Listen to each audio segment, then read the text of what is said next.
Nós voltamos com o Jogo do Poder, recebendo hoje o pré-candidato do PSDB à presidência da República, Geraldo Alckmin, contando com a participação do jornalista Roberto Maltic, do jornal O Globo. Governador, o Rio de Janeiro tem na indústria naval uma importante ativo econômico. A indústria naval do Rio de Janeiro já teve 25 mil empregados nos seus bons tempos, quando a indústria naval brasileira tinha 82 mil empregados. A indústria naval foi sucateada. Hoje, dos 15 estaleiros existentes, funcionam 3 ou 4 precariamente e tem no máximo 4 mil empregados. Isso no Rio de Janeiro. Nacionalmente gira em torno aí de 30 mil empregados, já foi 82 mil empregados. Que tipo de alento, que tipo de proposta, que tipo de análise o senhor faz da recuperação da indústria naval? 2 questões são apontadas como responsáveis por essa derrocada.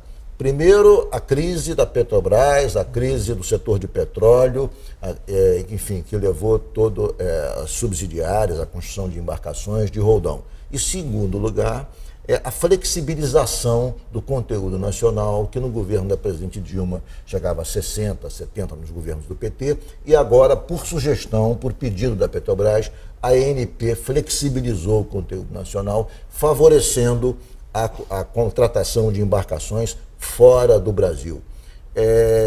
O prefeito, inclusive do PMDB, enfim, próximo ao governo do presidente Temer, chegou aqui e fez um desabafo. O prefeito de Angra dos Reis dizia, olha, aqui em Angra dos Reis nós tínhamos 12 mil empregados na Brasfels, hoje tem 1.500 empregados. É uma cidade que hoje a violência tomou conta. Tomou conta. 12 mil empregados, passou a ter 1.500 empregados do estaleiro. Ou seja, essa é uma questão central para o Rio de Janeiro. Qual é a sua análise? Que tipo de alento o senhor pode trazer?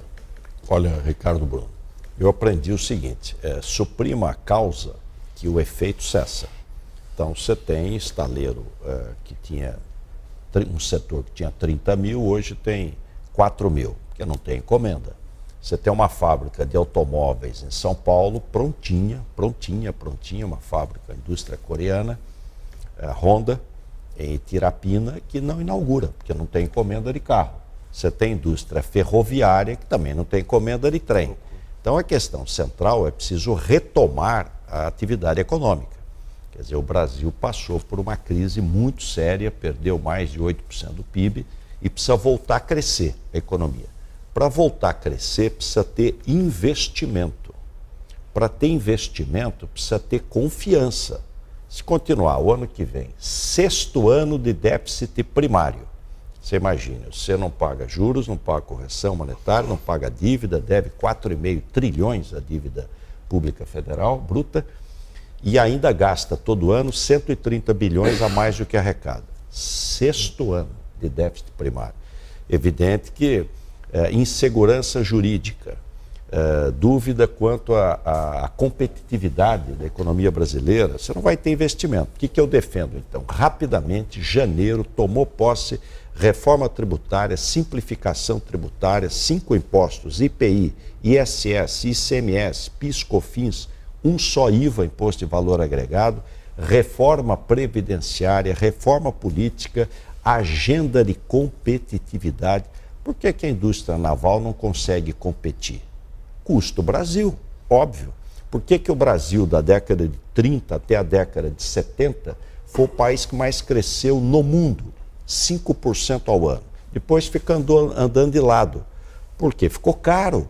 Um automóvel no Brasil custa 2,5 vezes um carro nos Estados Unidos.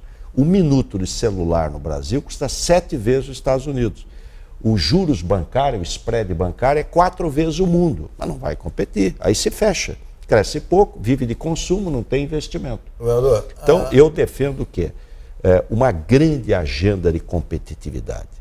O Brasil precisa voltar, precisa reduzir custo Brasil, estimular investimento e, tendo confiança, sobra dinheiro no mundo.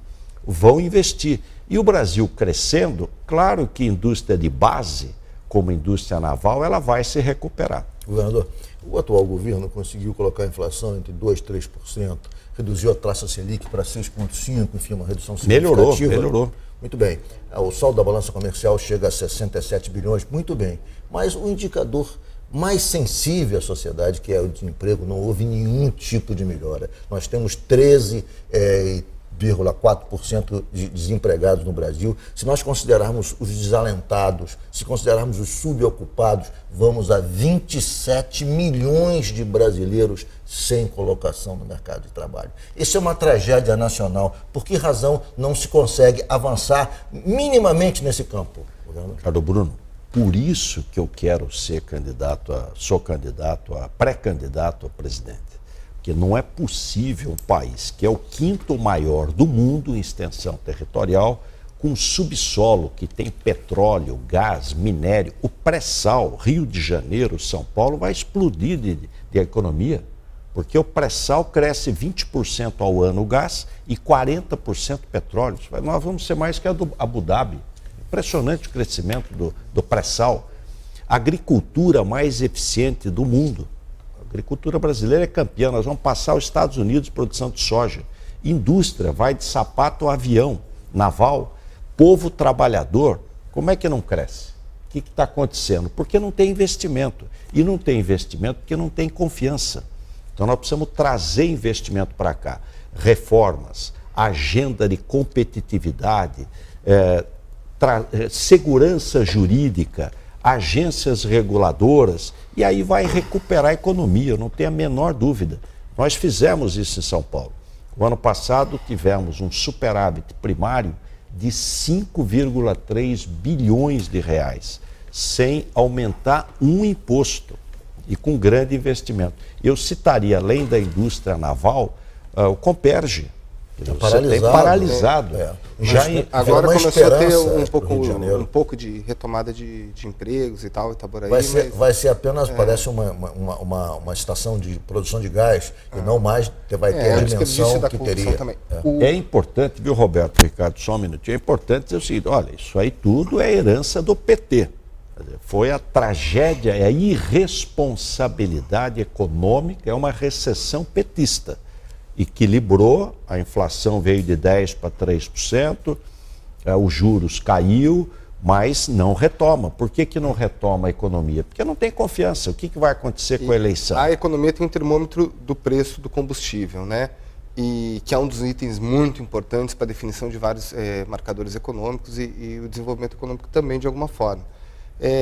E a pergunta da rua é essa, né? Não é a pergunta do jornalista, inclusive os motoristas, táxi. O Matheus, que me trouxe aqui no Uber, falou, olha, a pergunta que eu faria para o Geraldo Alckmin é sobre o preço do combustível. O senhor vai responder, pergunta conclui, vai responder depois do intervalo. A pergunta é, você tem na Petrobras um majoritário, que é o Estado, e os outros acionistas. Uns querem os lucros dos dividendos, que são resultado da variação do preço de acordo com o mercado, e o outro é o cidadão que tem que pagar. Como é que se dialoga entre essas duas coisas? O senhor já falou em bolsão tributário, mas na prática, né, para as pessoas entenderem como é que isso funciona. O senhor responde já, vamos a um rápido intervalo, o Jogo do Poder volta já, com o pré-candidato à presidência da República, Geraldo Alckmin.